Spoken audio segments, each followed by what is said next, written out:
Welcome back to a very, very soggy Indianapolis Raceway Park here for the second day of my U.S. Nationals coverage here, the most famous NHRA national event. Now, the last time I came to this event was 2006, and many things have changed since then. Antron Brown was driving a bike, for example, rather than a Top Fuel dragster. John Force was still sponsored by Castrol. The racetrack was about 300 feet longer.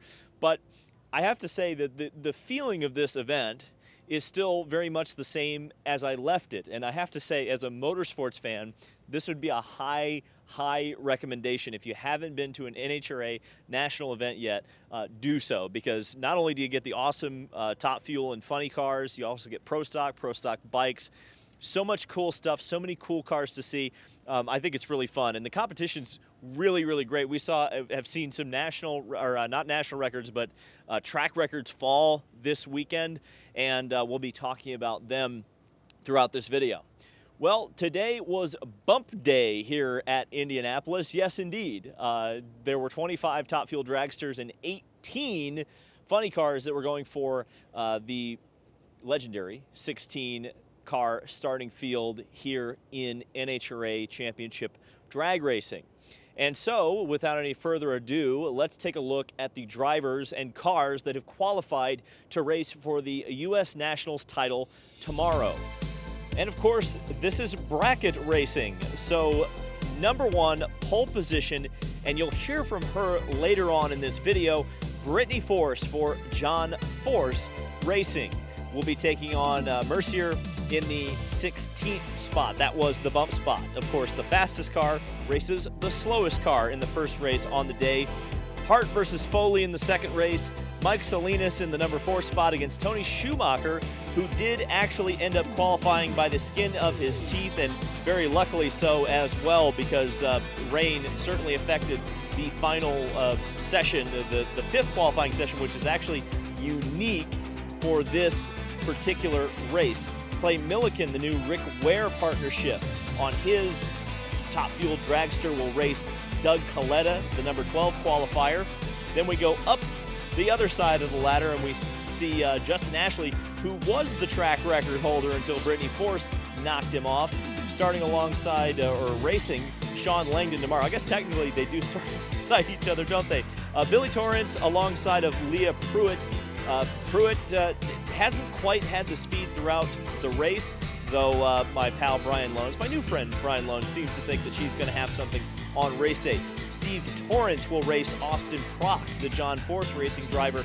Torrance, of course, won the Pep Boys money yesterday. Austin Prock managed to squeak in the field in the number 14 spot. Antron Brown, who has been sneaky and quiet this week, alongside of Tatum in the number 11 spot. That'll be the final race to start out the first round of qualifying in Top Fuel tomorrow. Then we go over to the funny car side of the bracket, and it's Ron Capps, the number 1 qualifier. Capps got into the wall on Friday night, but kept after it, and he's never won the U.S. Nationals before, and starting for pole will certainly help his chances against Creasy Jr. in the 16th spot. J.R. Todd against Cruz Pedregon, a great matchup there, the 8 and 9 seeds. John Force against Lee. I think John Force is the odds-on favorite there, but he did smoke the tires in the funny car shootout earlier today. Alexander against Green. Alexander's car is one of the best looking in the field. And then we go on to the other side of the bracket. Robert Height, I spelled his name correctly this time, against Smith, the number 15 qualifier. Hagan for Tony Stewart Racing will race against Alexis DeJoria in the Toyota bodied car in the first round. Bob Tasca in the strongest Ford in the field against Campbell, a beautiful looking Dodge. And then the final race in funny car will be Tim Wilkerson against Bobby Bodie III, the 11th seed for funny car. And so we heard from the number 1 qualifiers today in the media center, Brittany Force and Ron Capps in the Top Fuel and funny car division. And they had some interesting things to say about racing here in Indianapolis, and from Brittany Force's perspective, setting a track record here at the Big Go. To do it for this much money, and you got to remember, this is obviously first time team owner for me with Ron Capps Motorsports, and the best part is We really, the first thing I did when I sat down with Guido was make sure the team, the bonus program was good, because these guys live off the bonuses. And my guys, first time together with them, win a world championship last year.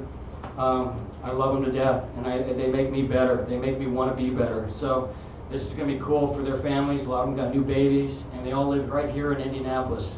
Some of them just a few miles away. So overall, it's huge for our Ron Capps Motorsports organization, to all of our partners to get to do this. You know, it's a little bit of a competitor with the Pep Boys, and we have the auto car here this weekend. And I thank Pep Boys so much for doing this. It really put Indianapolis US Nationals back the way it used to be. And we really haven't had this excitement like we've had this weekend, like when we had the Bud Shootout in Skoal and the Traxxas. And that really brought a new element to this race. And it's been packed grandstands every day, so it definitely worked. Oh, everybody wants to win here. That's why every driver's out here, every team, every crew chief, everybody wants to win Indy. It's on everyone's bucket list. I've stood in many winter circles. My dad's winter circle since I was a baby. Ashley won here, and it's one of those bucket list things everyone wants to check off. You know, the Big O, Indianapolis, biggest race of the season, 2 events in one. There's nothing like it. There's nothing like this race. And then the crowd that it's brought in so far is just outstanding. It's exciting to be here. It's exciting to be a part of it, but really we want to take home a win, and we're in a great position. We're number 1. So tomorrow's the big day, Labor Day, and it is, of course, the traditional running of the U.S. Nationals here in Indianapolis. I have to tell you that I was wondering how I would feel about drag racing, because, like I said, my introduction or my continuing interest in the sport is really driven through like 80s and 90s broadcasts.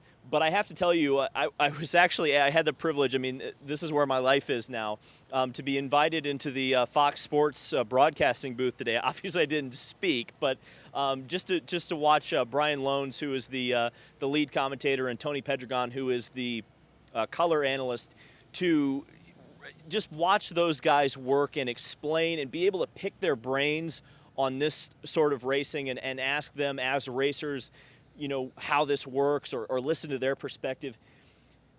This sport is really cool, I have to tell you. The NHRA and what they do here, it's really intricate. It's a lot more technical than maybe you get from television. In a lot of ways, that's because the folks on television, and to their credit, they do this, are trying to make this sport appeal to the largest possible swath of people. But when you get down to it, there's technical development in this racing. There's innovation in this racing. The crew chief matters almost as much, perhaps more, than the driver in a lot of ways.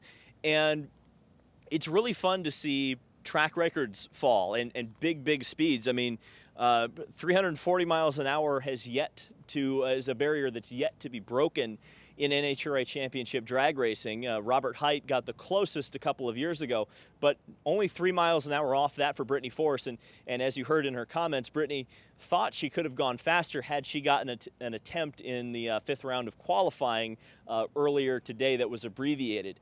So things like that are really fun about NHRA drag racing. It's the pushing of limits. It's the march of technology, even as the rules makers have done everything they can possibly do to try to slow these cars down. They still manage to go over 330 miles an hour, and now we might start talking about 340 miles an hour as the standard for a top-of-the-line NHRA drag racing machine.